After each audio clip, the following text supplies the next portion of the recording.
Are the Jews God's chosen people today? It's a hotly debated question.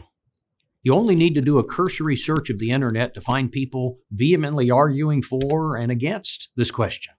Sometimes secular rulers and politicians have even made decisions and given special consideration to Israel because of their view that the Jews are God's chosen people.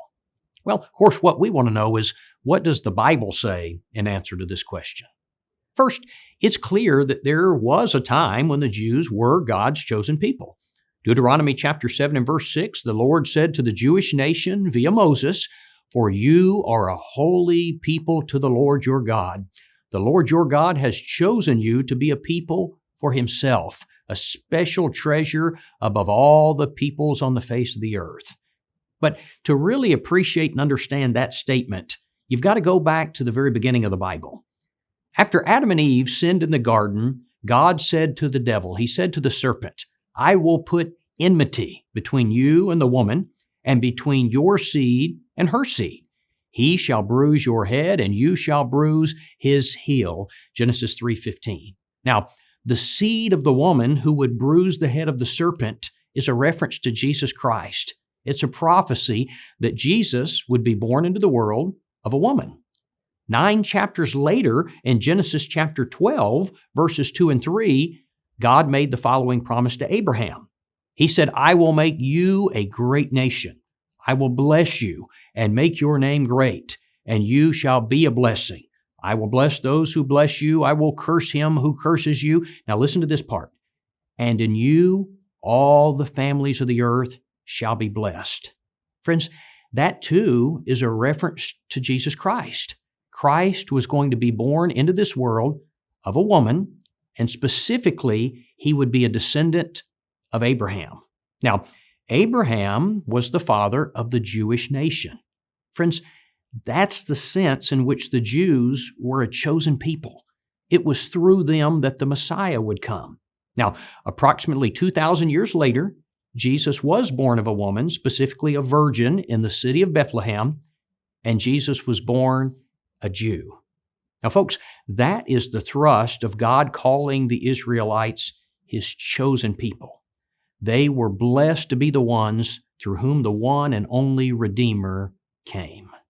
Now, the question that we want to answer is this: are the Jews still God's chosen people today?